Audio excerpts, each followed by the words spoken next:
Welcome to VidZet, your home for careful consideration of our common concerns. I'm Dr. Ted Noel. As you've noticed, sometimes I sit silent waiting to find a subject where I can contribute to the conversation. Then CNN did a so-called town hall with survivors of the Parkland massacre. Both of Florida's senators were present, as was Dana Loesch from the NRA. We now know from multiple sources that CNN wasn't interested in letting people with multiple viewpoints speak the way President Trump did in his listening sessions.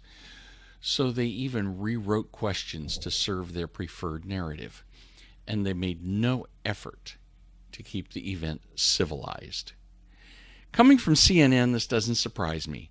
They have long since given up the right to be called a news organization. Nor does it surprise me that CNN made no effort to protect Dana Loesch from a hostile mob that rushed the stage at the end.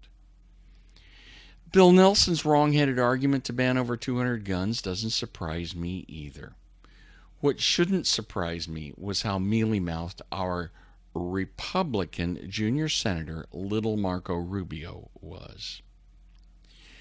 Marco Rubio mumbled about background checks and banning AR-15s. That's being politically correct.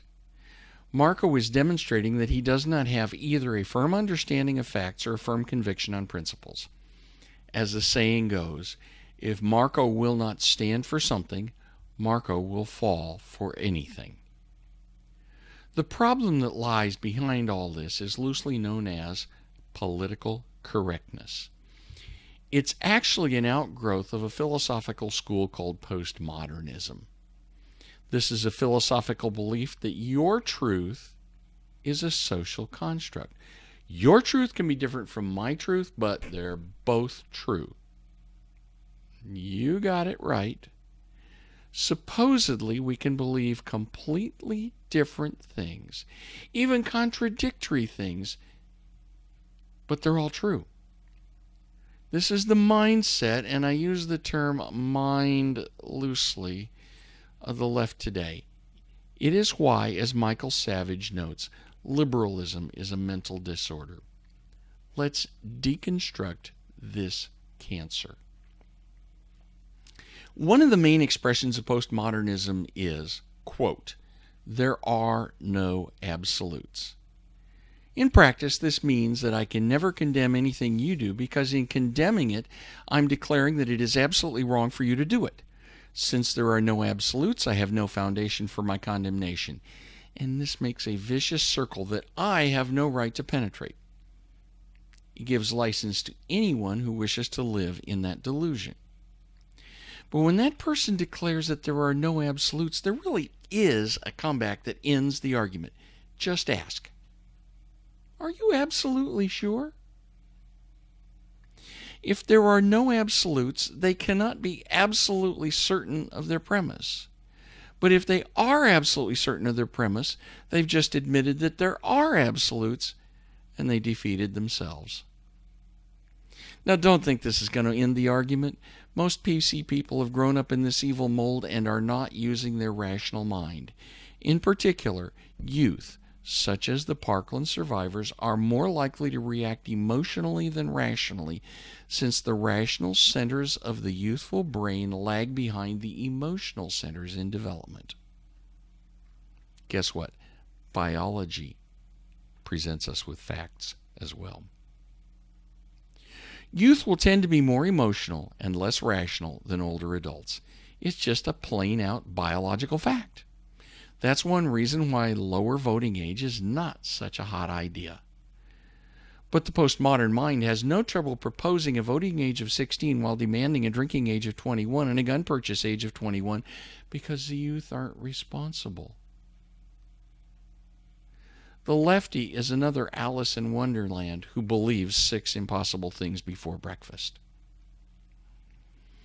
Such impossibilities must continually be brought forward. As Ben Shapiro notes, the left believes that police are systematically racist, over-militarized, and stupid. But the left also thinks we should give those racist, stupid police all our guns. Right. Some who are thinking emotionally may be impacted, but we must remain completely truthful. We cannot allow clickbait to get into our minds. One phony story will destroy our ability to penetrate the shell that the left puts up. So let's look at a couple of basic facts. My AR-15 must be banned. Remember, it's just the single most popular self-defense and sporting rifle in the world. There are over 15 million of them in the U.S. So how are you going to round up all those guns? Remember, in Israel, the Arab population isn't allowed to have guns, but the Israeli government estimates that there are about 500,000 illegal guns in Arab hands. Gun bans work really well.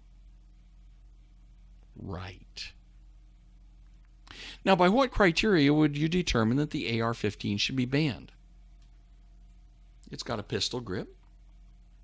Oh, and this forend up here is really scary. And it has a flash hider. That's this little bit right up here. OMG! Every one of those things has to do with looks and doesn't affect anything about the way the gun works. It's still a dumbed-down version of the M4 rifle every 17-year-old recruit learns to handle during basic training. Oh, I forgot. A 17-year-old is too young to be responsible with an AR-15. Right.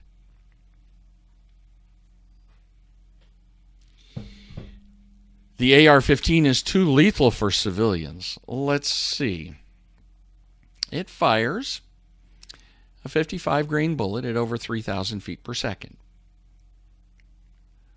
This larger cartridge fits in my hunting rifle and is the standard round for the M14 that GIs used to carry. The 308 fires a 180-grain bullet at about 2,600 feet per second.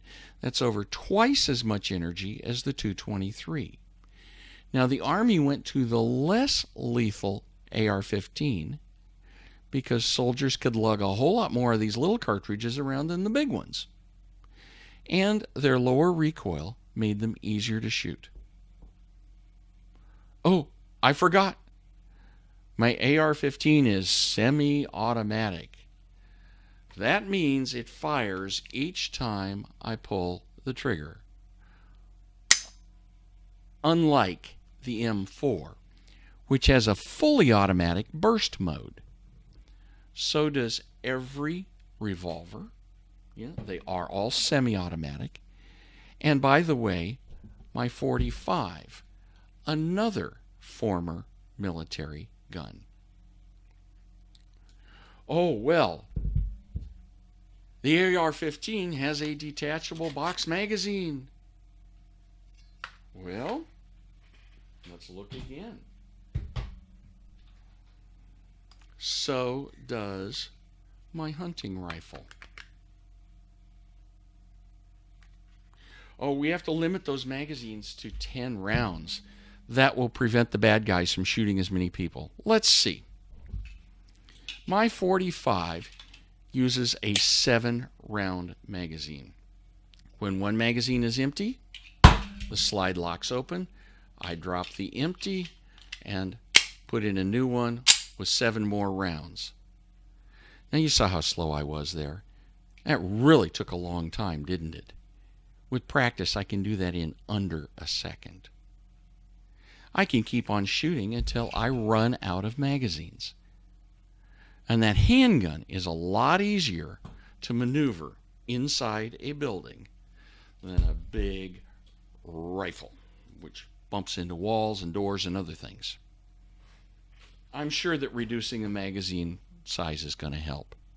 Oh, wait, it's been tried. And the bad guys didn't pay any attention. The problem is really simple. The left is allergic to facts because they're all about feelings. We have to keep shoving facts down their throats. They look like idiots when they try to object to facts. Now, you may not have Tucker Carlson's smooth style or Sebastian Gorka's take no prisoners attitude, but you've got to have Mike Cernovich's guerrilla mindset. The left's only weapon, their only weapon, is intimidation. There are two things you have to do. First, prepare. You've got to learn the facts. Second, stand your ground.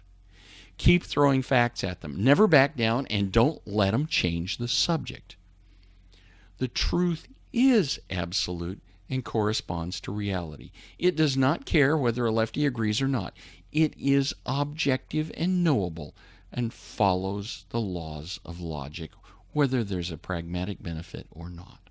It's still true.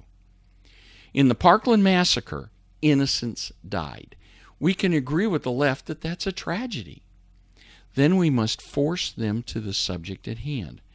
17 people died at the hands of an evil person. He is responsible. His act was made possible because the school was a very soft target.